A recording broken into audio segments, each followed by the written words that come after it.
Good evening, everyone. Bad-tempered Badger here for a lovely episode of Tea Time in the Burrow. And this evening I have a very special guest, Mr. Grumpy Old Dude. How are you this? Well, it's morning, I would suppose, for you, isn't it?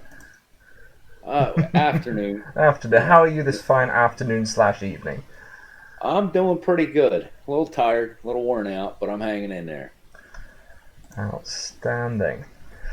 So why don't we start by introducing who you are and what you're about? All right. Well, I am the grumpy old dude, aka Ed. Um, my channel is mainly focused on tackling hate groups and the ideologies and the beliefs that they put out and debunking those beliefs because I am a former white supremacist. Hmm. Um, I was a member of World Church of Creativity or World Church of the Creator. They go by many different names because they are always trying to change their name and hide from the spotlight. So every time the And heat picks up, they change it, eh? yeah, and I am also a founding member of a white supremacist skinhead gang, state prison skinheads based out of New Jersey. Marvelous. So why don't we start off with what was it called last? The Creativity Movement? Yeah, they're going by the Creativity Alliance. Is Alliance, is it now? yeah. It basically there's a bunch of different groups. They've had quite a few different offshoots over the past few years. They claim they're not affiliated with one another, but they all follow, this one person, Joseph Esposito. Ah, yeah. So if you all have the same leader, then you're affiliated, regardless what your websites or anything else say. Yeah, that is there's a bit of a link there, Yeah, so yeah, I haven't been involved with that movement for almost 12 years now.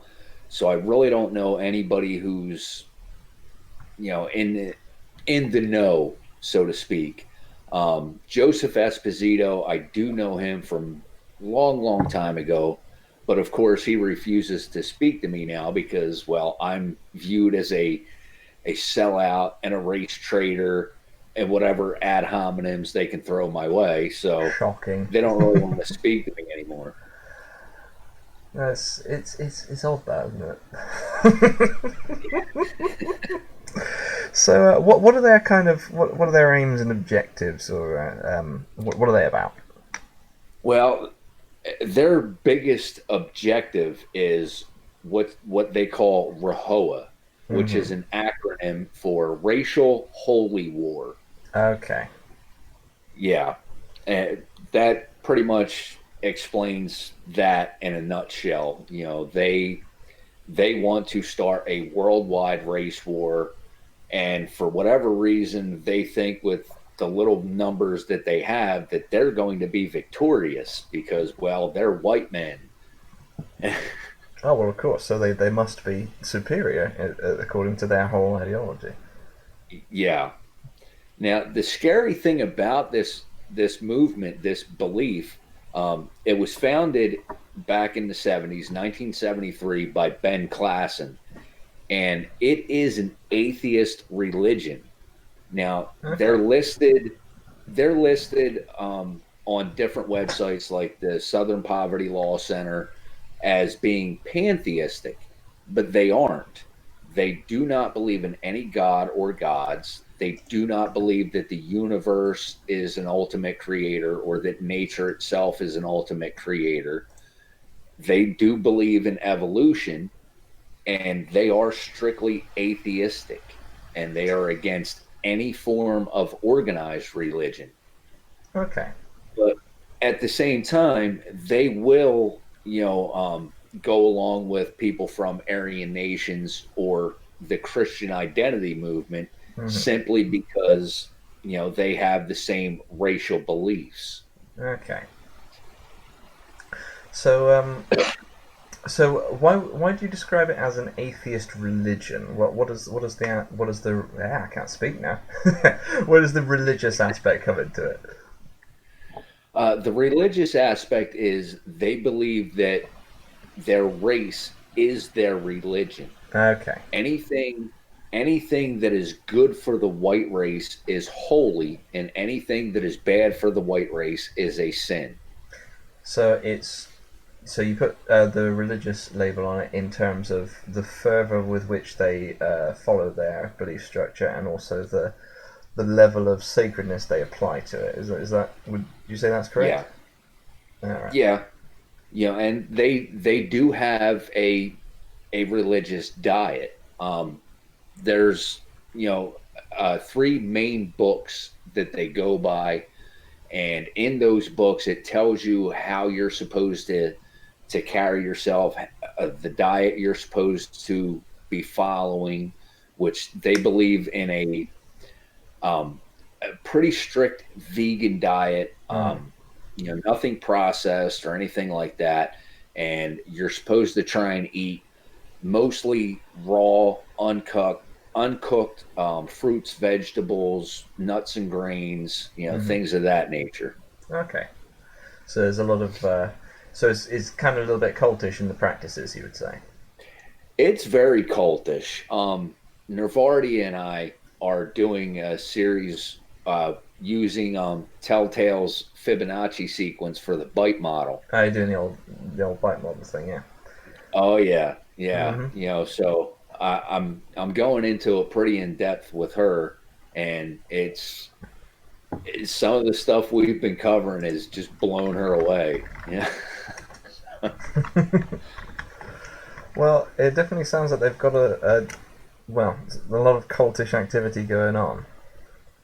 yeah, and the way they present it when you first meet these people or whatever. Um, if you don't really have that good of an education or a background in science or anything like that, they will definitely get into your head and make you think they know what they're talking about. Um, they have uh, I don't know how many different pamphlets and everything else that I saw where um, they kind of like they twist things to make it look like this is legitimately coming from a scientist or a laboratory or something like that, and it's really just something they came up with in somebody's basement. All right, so they sound quite convincing if you don't already sort of have the context to understand what the Yeah, problems with it are. yeah, and they use a lot of older, science and stuff, saying how you can see the different shapes in skulls between Africans and Caucasians and Asians, and that proves that we are all different species, which Mm. we now know is not correct at all. That's not how evolution works. Okay, so well, yeah, there's a few physical differences, but there's a few physical differences between different members of the same species all over the shop. Exactly. Yeah. But So like I said, so the if you're young and you don't really understand any of this stuff, mm, it can be very convincing. yeah, I can definitely see where you're coming from there, and so their kind of their game plan or their not their game plan. What am I talking about? Their sort of central message is that the white race, in quotes specifically, is superior to all the others, and they are Yeah. the proponents of that and representative and trying want to start. Want to do they want to sort of get rid of the others completely, or just get them out of where they Oh are? yeah. No, their ultimate goal would be to have a white world. Okay, so they're Yeah. proper exterminaty boys. Yeah. Okay. Their short-term goals would be to have a white nation, just for white people, and then eventually extend that out across the globe. All right. So they're not just ethno-nationalists, even though that's not that great in itself, but they're Right. all the way on to the proper extermination end of it, are they? Oh yeah. Oh dear. So Yeah. I've been told by several people in the chat that I should ask you about going down the shore, in quotes. Why you gotta pick on people from Jersey though? I'm saying.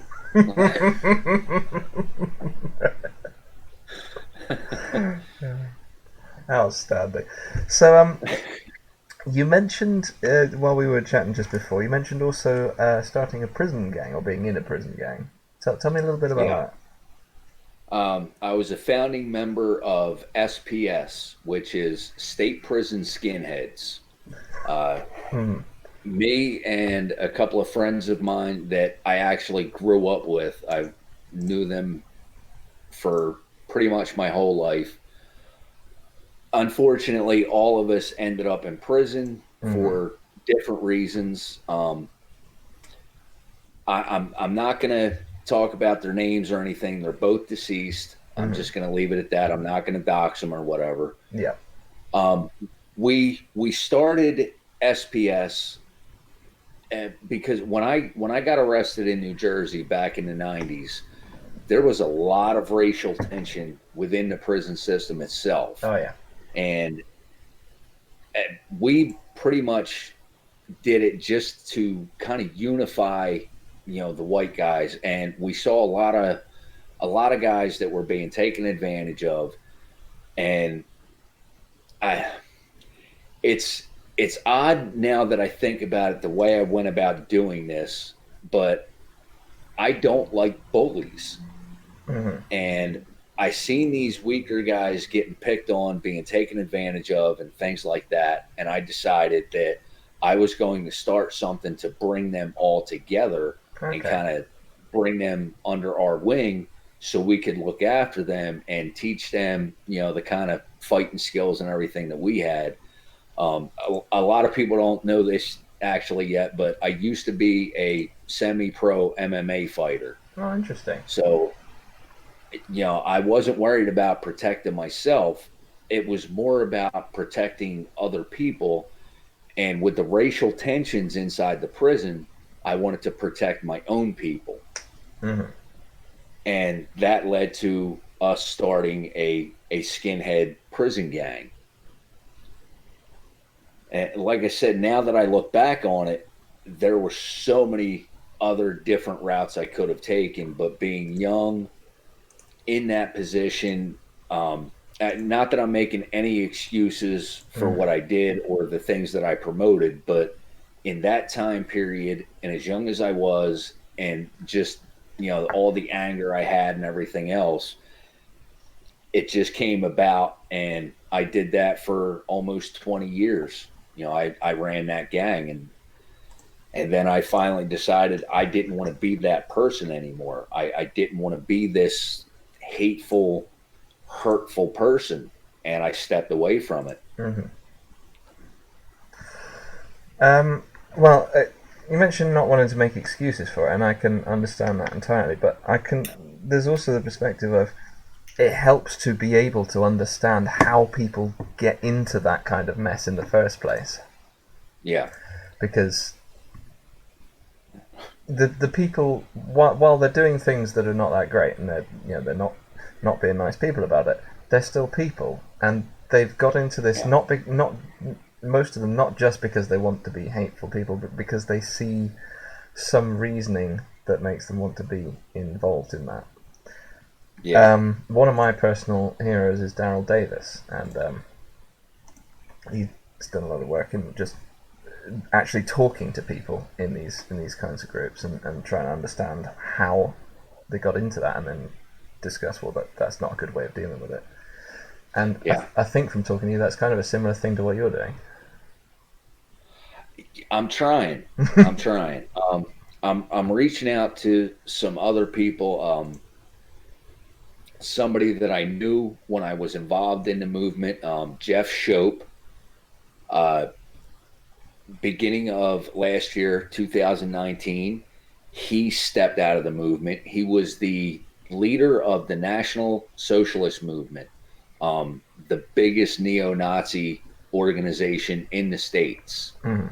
And he walked away from it last year, and he is now trying to bring other people not only out of that movement but out of the entire racist movement altogether on both sides, black and white. Mhm. um, he's doing a lot of good work. He's got a couple of different programs that I'm looking into, and hopefully I'm going to be talking with him soon and see if I can't get him over on my channel and discuss some of the ways he's going about trying to de-radicalize people. Mhm. Well, I'd definitely be interested in seeing that. So tell me a little bit about how, just from your personal experience, how do people get into these kinds of things, and what is some of the reasoning? Because not everyone's just to hate everyone. They have Yeah. reasons for why they join these groups. So tell me a little bit about that. Well, for me, it I didn't really grow up around a lot of racial tension. My father was in the military for a long time, so we moved around quite a bit, and I was around people of all ethnicities. Hmm. Being in the military, that's just how it is. Yep. Um, when I got arrested in 1991 and I went to prison, I, now I to this day, I claim I did not do anything wrong, and it took 12 and a half years for the courts to agree with me Hmm. and finally overturn my conviction and set me free. But when I first went to prison, I was just so angry because I felt like I was, my rights were being violated. Yeah. Well, they were, And but yeah. yeah, to a degree they were. And then when I got to prison, and like I said, this was in New Jersey back in Hmm. the early 90s, and there was just so much racial tension. There was a lot of Nation of Islam members that were Hmm. incarcerated, and they are one of the most hateful racist groups I've ever come across. And that hasn't really Um, improved much over the years. Yeah, yeah. Now, I had been in trouble a couple of times when I was a juvenile, and I had seen some racist stuff, you know, but it really didn't get to me then. When I got locked up when I was 19 and I went to actual state prison as an adult, that's when it really started to affect me. And I Hmm. had all these people throwing racial slurs my way, and I was the minority. Hmm. White people in prison in the 90s, we were definitely the minority. Hmm. And that kind of fueled that along. And then I got approached by these guys calling themselves creators and saying they were atheists. Hmm. And this was right around the time when I first decided to become an atheist myself. Yeah. So, of course, I started talking to them, and they started telling me these, pseudoscience ideas that I really had no knowledge of. I had nothing to debunk that, and I really had no way to look into it further to find out if it was true. Well, especially not in prison in the 90s. No, there was no internet. We didn't have a lot of access to, really good science books or anything like that. Hmm. And these were older guys. These were guys that were like in their 30s. And I'm 19, 20 years old at the time. Yep.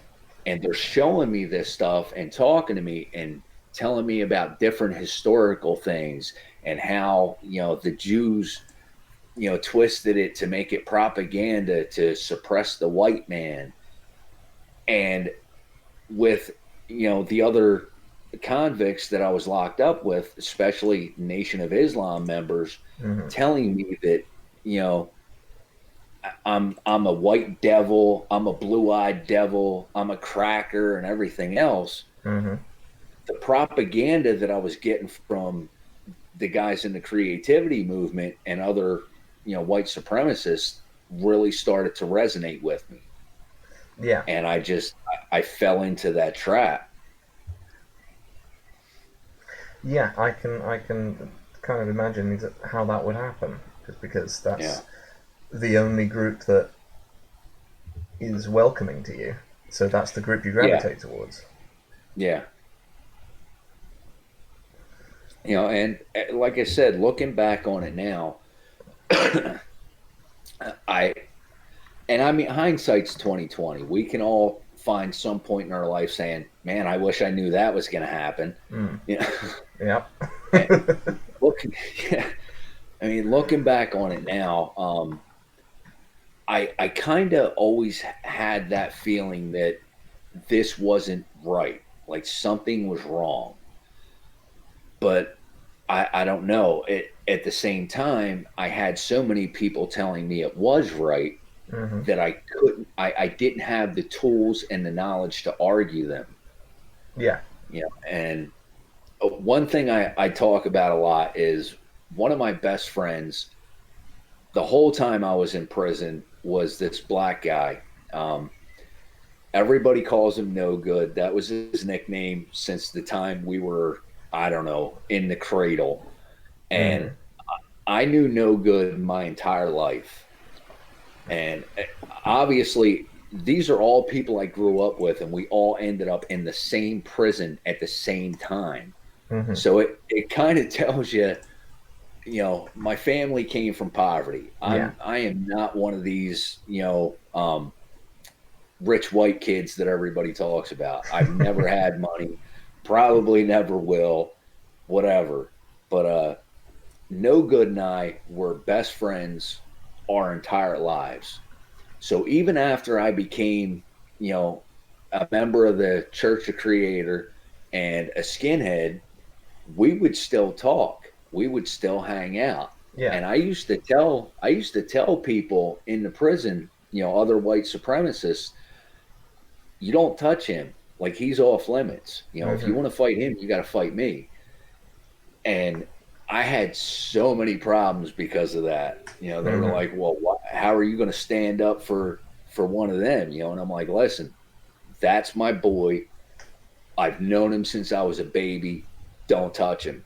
Hmm. Yeah, So, so even while you were sort of in that environment, you still had that kind of that bond, just yeah, from knowing him for so long.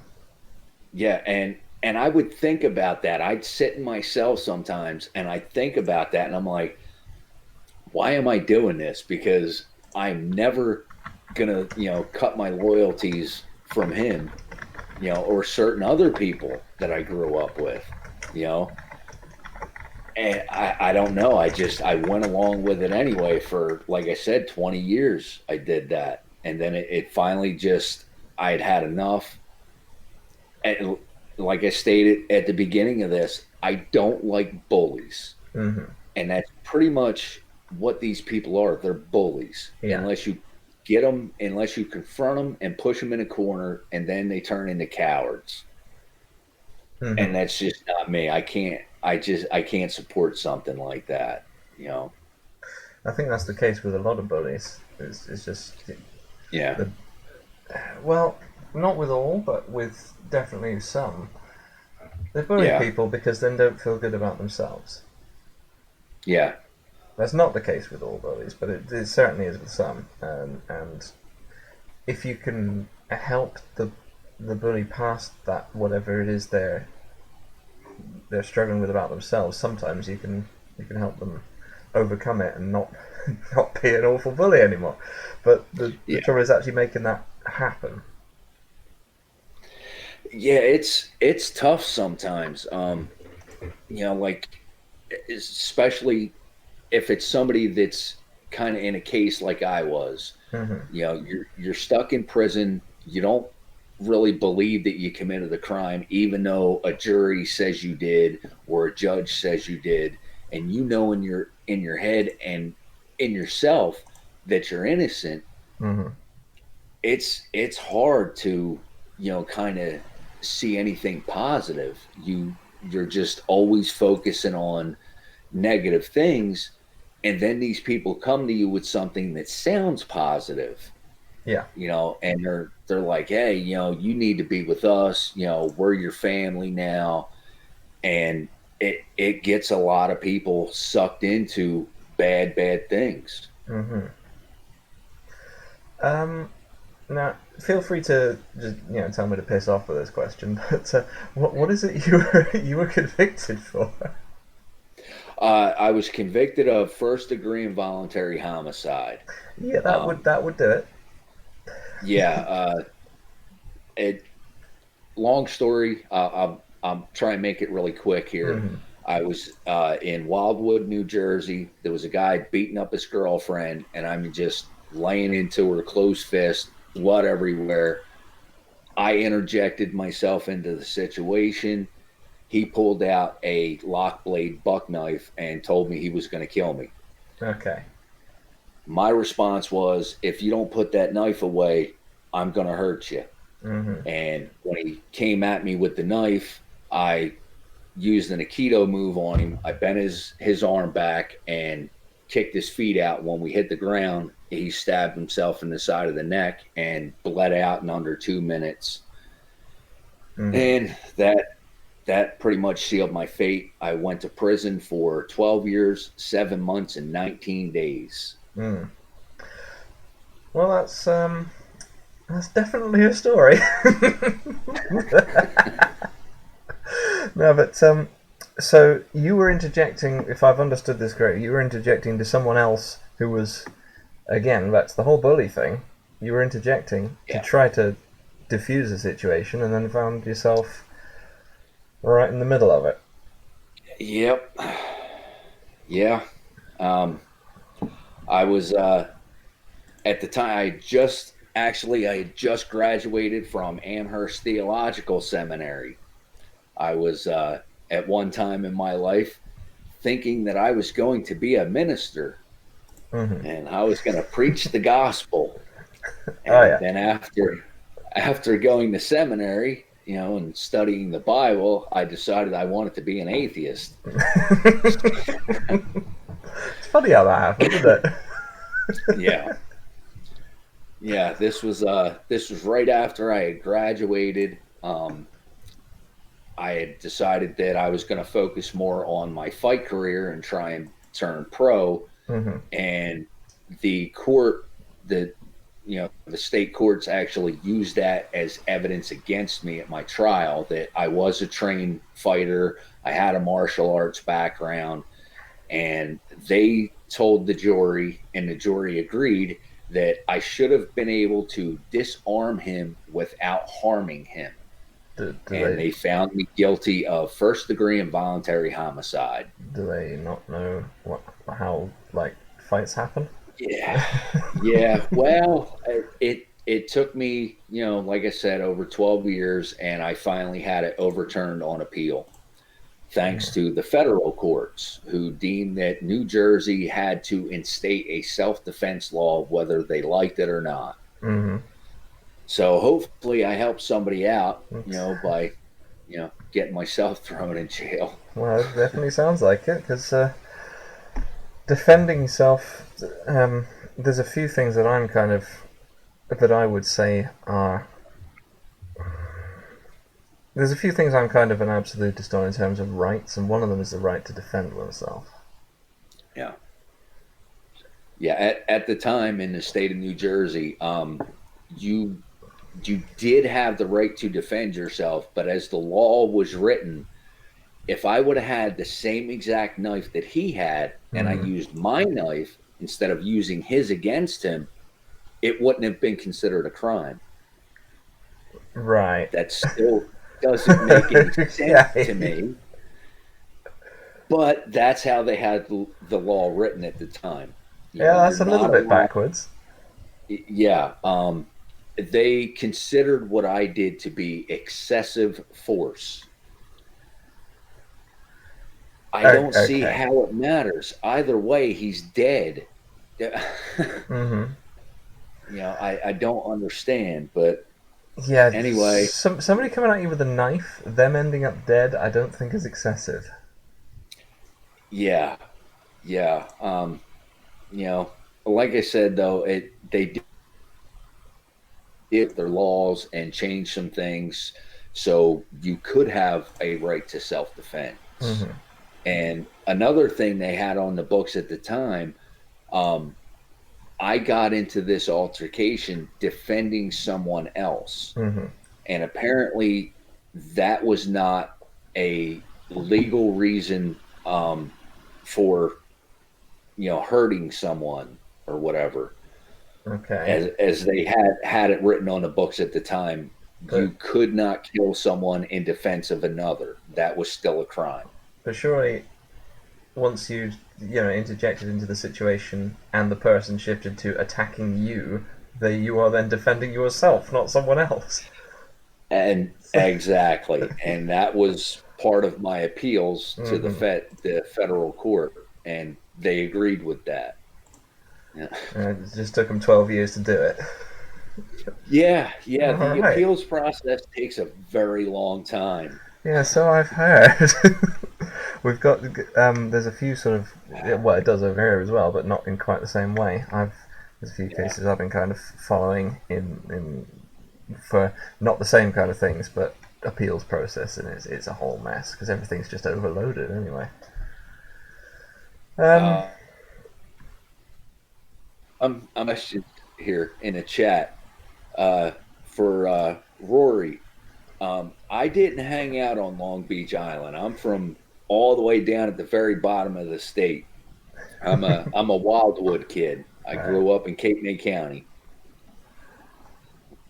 Outstanding. Now I have a little question for you, but it's unrelated to well, not directly related to the main topic here. But my question is, you mentioned a former MMA fighter. So Yeah. presumably that would include training in various different martial arts. I have an interest in martial arts, though I've never done any kind of professional fighting. I've done several different martial arts, but not with the intent of putting it to use in that setting. I just wondered what sort of areas you focused on, and what were your favourites? Well, my father happened to be very good friends with Ken Shamrock many moons ago. Hmm. If nobody knows who that one's called, the most dangerous man in the world. Um, Ken Shamrock was a professional MMA fighter for a very long time. Him and my father were friends, and he introduced me to Ken. Ken introduced me to Renzo Gracie, and he was my jujitsu instructor Hmm. for oh, what a five so 15 years. Hmm. And I got a black belt in Brazilian Jiu Jitsu first. Hmm. And then I went on to study Aikido, which I have a brown belt in. Hmm. And I also have a black belt in Taekwondo. Oh, interesting. I do a lot of sort of MMA peoples tend to start off with the Brazilian Jiu Jitsu, particularly the Gracie style of it. Yeah, Yeah, this yeah. is kind of Gracie Jiu Jitsu. that's kind of the Um, go-to. yeah, Hoist Gracie, he's a legend. Hmm. He was really the first one to kind of bring that into, that arena, and really, in my personal opinion, I think he is one of the founding members of the MMA, culture or fighting style. Oh, I definitely agree with you there because that was kind of the thing that started it off was Yeah, um, that that started off the idea of different styles of martial arts competing with each other. yeah. Yeah. Especially, his infamous or famous match against Cabbage Carrera. You got a guy my size. He was 6 foot, 170 pounds, and he had this, 250-pound monster on the ground tapping out. Hmm. And that was it. People fell in love with jujitsu. They were like, whoa, I need to learn how to do that. Yeah. Yeah, and it was definitely very effective. And Yeah. at that time was the thing that was taking apart all the other martial arts that were there going, well, we are a complete combat system that will outdo all the others. And oh no, no, you're not.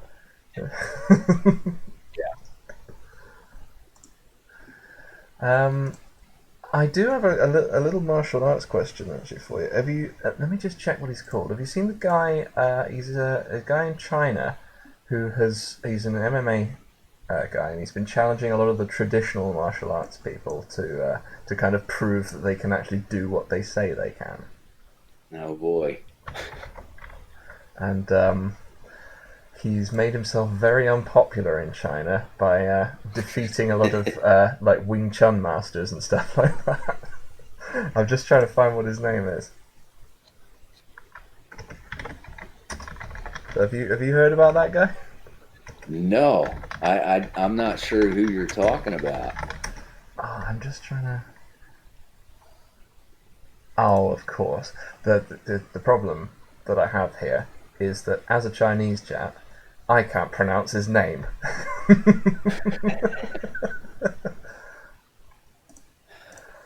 Oh, I'll send you a link to it later. It's fascinating just seeing some of the matches that he's done. Yeah, I'll have to check that out. I'll put the Yeah, name in the I don't know. I'll put the name in the live chat and see if you can figure out how to pronounce it. Yeah. There we go. His name's in the thing. And just so everybody knows, I haven't had a fight in a very long time. I'm pushing 50. I don't do that stuff anymore. I smoke like a broke down freight train. I drink straight black coffee way too much. I am not in any kind of shape to get in a cage. There we go. There's the name. If you could figure out how to pronounce that, that'd be great because I'm stuck. Looks like Zhu Xiaodong. Yeah, I think that might be right, but I didn't want to try because I'd butcher it terribly. All right, we had another question in the chat. Just let me find it. Hanson asks, can you ask him what is worst, lies or lack of information?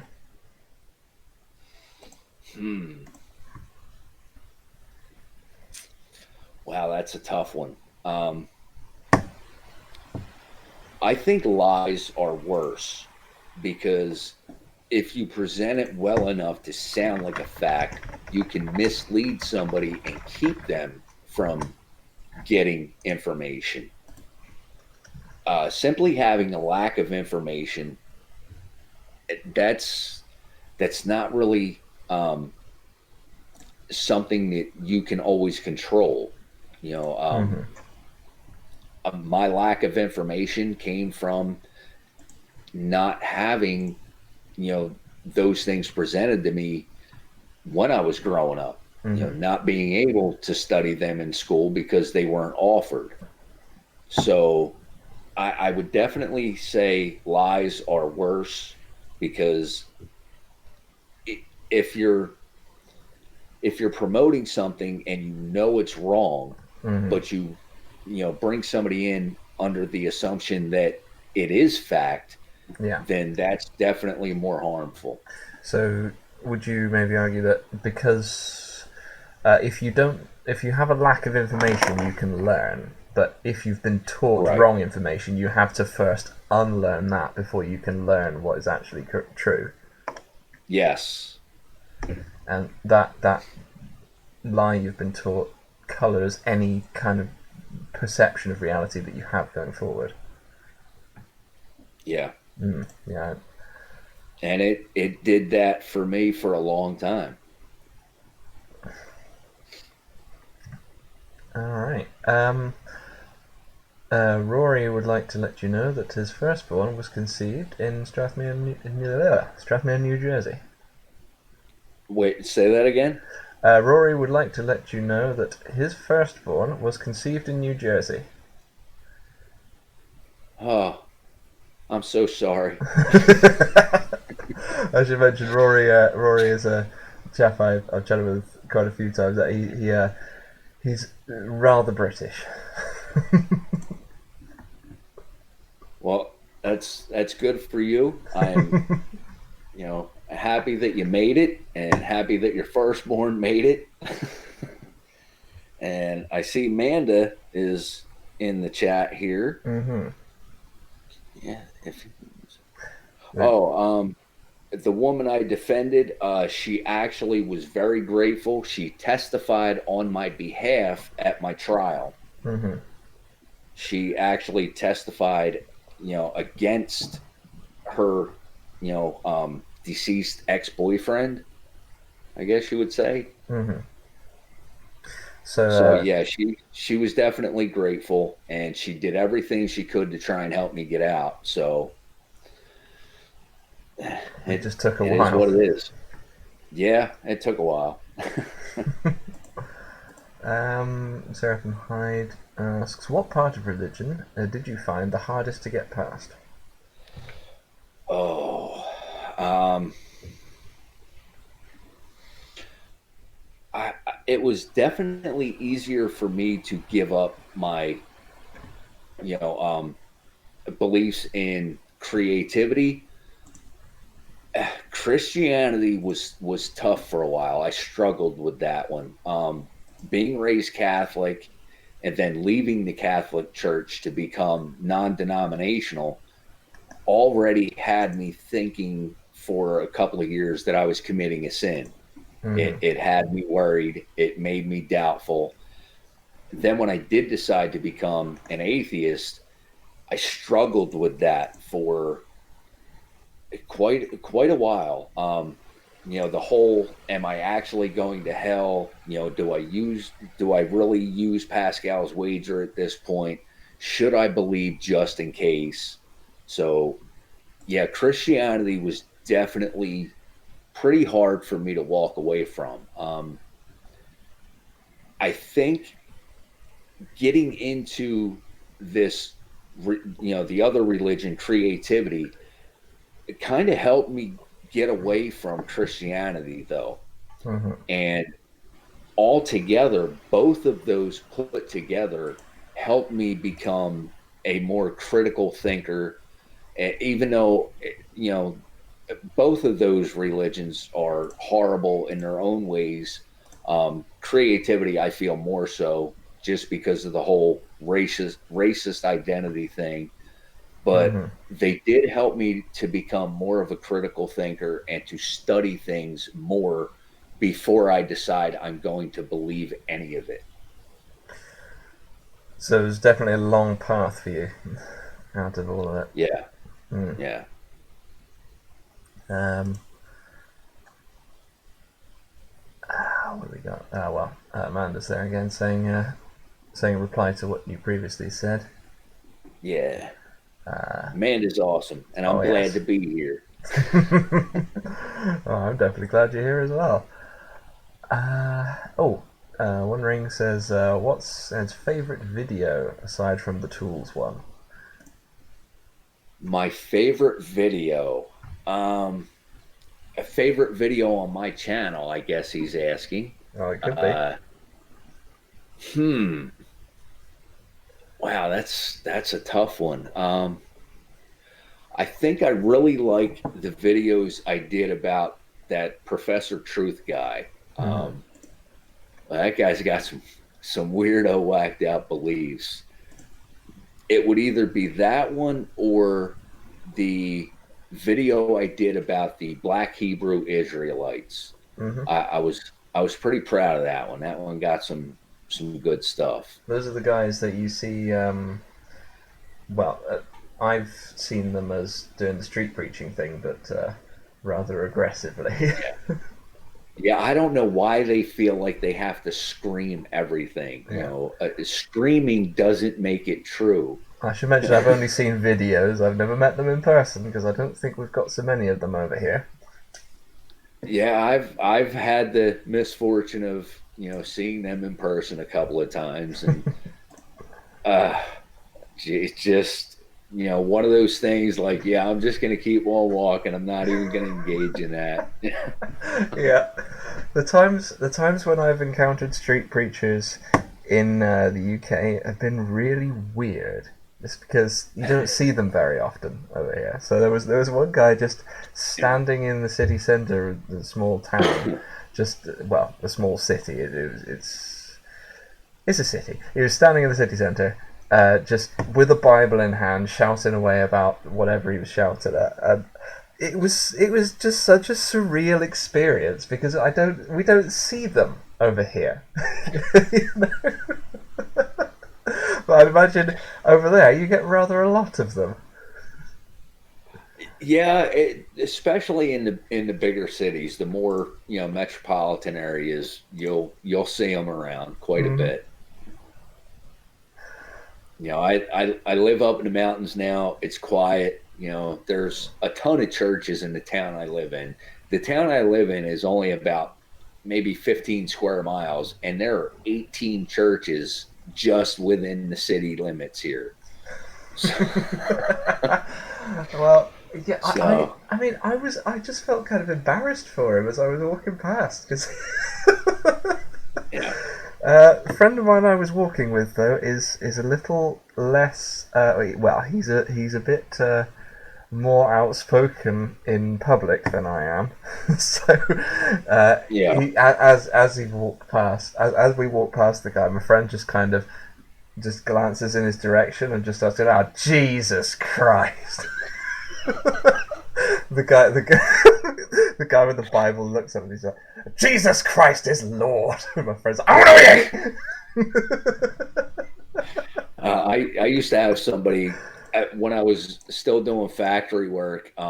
You know, you have issues with machines and things like that. And I was working in a machine shop, and my machine every now and then would have some kind of hiccup or a glitch or whatever, and I had a habit of going, "God damn it!" And the one kid that worked there, he would be like, "God didn't need a dam; he could walk on water," and I'd be like, "No, that was Jesus." Right, another question from the chat. Where is it? Seraphim Hyde. Is there anything in Christianity that you miss? Is there anything in Christianity that I miss? Um, Free donuts on Wednesday night Bible study. By the way, before anyone mentions in the chat, I am aware that as I move my mouse around, it's appearing on screen, so shut it. I haven't figured out how to turn that off yet. Uh, but yeah, is there anything else you miss about Christianity while we're at it? I mean, the free donuts are a pretty big, they're a pretty major thing. Yeah, not really. Mm. I don't know. I used to think that I missed, the little get-togethers and having like that community type feeling, but I really don't, because it was more about you know promoting that religion than actually being there to see one another. At least that's how I perceived it. Maybe that's not what was really going on, but that's how I see it now. And so, no, I don't really miss anything from Christianity. Interesting. Yeah, I can see where you're coming from. I had something I was going to ask you, and I forgot what it was. So let's go back to the chat. What do we got? Oh, Amanda says that Angel keeps bringing her cookies because she's just had the surgery because he Yeah. doesn't know what See, else to now I'm do, so jealous. he keeps bringing her cookies. Now I'm jealous. She's getting peanut butter blossoms. Oh, I want some. so you making me hungry now. I'm gonna have to go get something to eat in a minute. Hans says street preachers in Norway are typically pretty weird. 60 plus, mostly look very sad. Might try to sing, but have no idea how.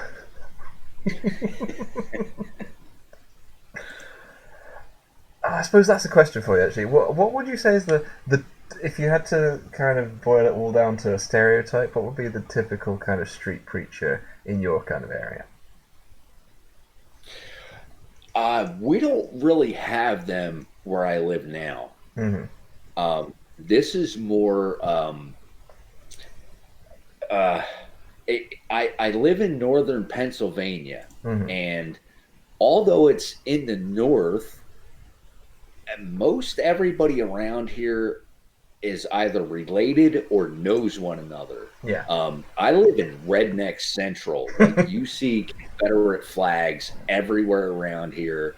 They talk like they're from the deep South, Hmm. and it kind of freaks me out sometimes because my wife and I'll be out shopping, and I'm like, I thought we moved to Pennsylvania. Like, what's going on with Joe Bob and the rednecks in the corner over here?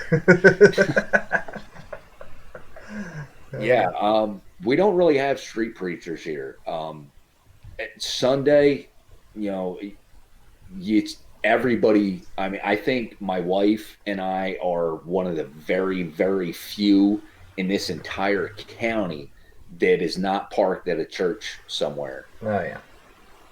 So you've kind of got the place to yourself on Sunday then. Oh yeah, yeah. Everything's wide open on Sundays around here. That's something that I'd.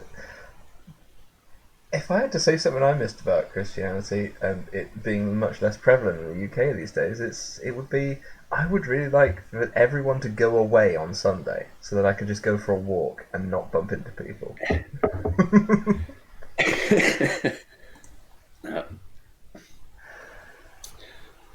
Yeah, my light keeps blinking over here. So if you see my screen looking weird, it's because I got a little tiny Winnie the Pooh lamp on my table and it's about to die. Oh dear. So tell blah, blah, blah. Is there anything else that you particularly? What are your what projects are you working on at the moment? Let's go with that because I was gonna phrase it in a really stupid way. So let's phrase it sensibly. All righty. Well, I have a bunch of different interviews coming up on my channel. I'm going to be talking to the great and mighty Jesus tomorrow night from Oh. the Nevermore Tavern. He's going to be on my channel at 6:30. So we're going to be talking to him. My wife has some questions for him about secular Buddhism. Oh, So excellent. we're going to go over that. Um, I have, let me check this calendar real quick. And 12 and 19th. Okay. And then coming up next month, I will be on David Worley's channel, June 5th. Oh, you're going to see Mr. Worley. Yeah. And then the week after that, June 12th, I will have Mama Atheist, Manda, is going to be on my channel at 3 p.m. Eastern. Oh, excellent. And June 19th, I will have Junk Shop Library on my channel at 3 p.m. Eastern. Outstanding. Well, it sounds like you've definitely got some interesting stuff coming up soon. Yeah, and I'm also working on a video right now about Nathan D'Amigo, Hmm. who is he's a far right white supremacist, nationalist. Kind of does it gets his fingers into a lot of political stuff here in the States, and I'm hopefully going to be having a video Sunday with trying to debunk, well, not trying, but definitely debunking a bunch of his nonsense. Hmm. And in case nobody's heard yet, I do have a Patreon now. So I'm going to be doing videos that are strictly for Patreon. That's the only place you're going to see them because I definitely am an outspoken Jersey boy in those videos, and I don't think YouTube would like the way I talk. Oh, a little explicit, perhaps. Yeah, very. How should I say that the half Irish, half Italian Jersey boy is definitely prevalent in those videos. Outstanding. Right, a couple more things from the chat. For you, is there something that you think other atheists are doing wrong? That's from Hans P. Hansen again. Um, not, I wouldn't say other atheists as a whole, like particular people, maybe. Um, Again, the religion I used to belong to, they promote themselves as atheists, Mm. and they are definitely wrong. So you'd say So they're doing it wrong. yeah, although they do, have valid arguments against mainstream religions, Mm. they have everything that any other atheist has. And these people are very intelligent. Most of them are in college or college graduates. Mm. So they're very intelligent. They read Christopher Hitchens, David Dawkins, um, you know, whoever you can really think of. They study that and they Mm. use that to bring people into their religion. Okay. So atheism as a whole, I won't say there's, people that are doing anything wrong, but creators or people in the creativity movement, they are definitely doing things that are wrong. Mm. And I mean, you got good and bad people in any following, any group. You're going to have your good apples and your bad apples. So you just kind of, you got to watch, and just kind of, be careful who you're listening to and taking advice from, really. Yeah. Um, where's that question gone? I've lost it off the screen. Ah, there it is. Now, a very important question for you from Mr. One Ring. Wars or Trek? Neither. I don't really do sci-fi, so I can't tell you. I don't know. um, well, I like both. So you do the neither, and I'll do the both, and we've Yeah, got all the bases covered then. there you go. Yeah, I'm more into documentaries and actual historical movies, things like that. Mm-hmm. Yeah. Okay. Is there any historical film that you've seen that you think covers a particularly interesting area of history and does it well? Hmm.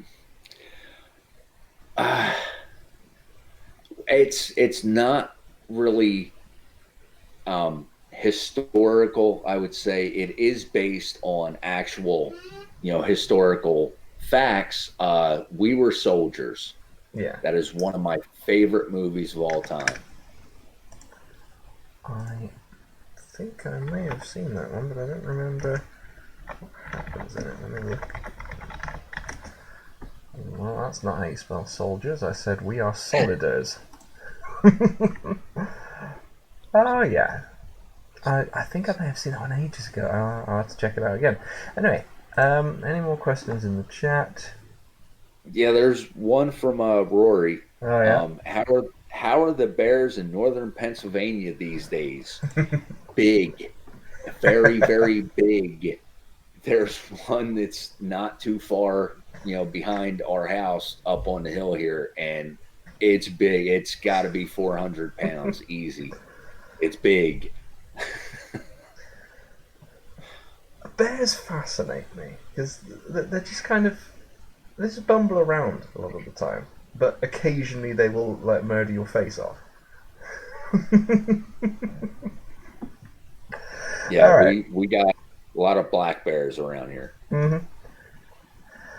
All right. So we're coming up on an hour. So I thought we'd wrap up with who are you and where can people find you on the net? Alrighty, I am the grumpy old dude. You can find me on YouTube. If you haven't followed me on Twitter yet, you can find me on there. Grumpy Old Dude 8. I'm also on Facebook. I just started a Facebook fan page. So if you can find me on there, go like my page. That'll help me out a little bit. And definitely send me a friend request. Outstanding. And Oh, and Patreon. I forgot. I now have a Patreon. So you can find you all over the place. I've put links down below in the doobly-doo to YouTube and Twitter. If you send me the Patreon and other links, I'll update the description for later on with those as well. Alrighty. Right.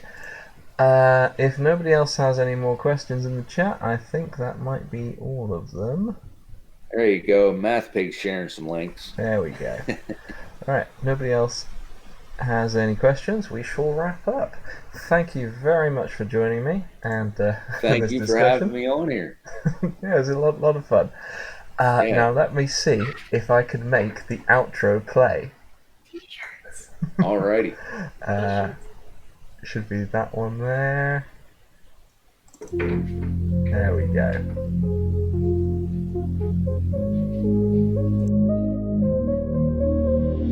Alright, I can see that I will have to preach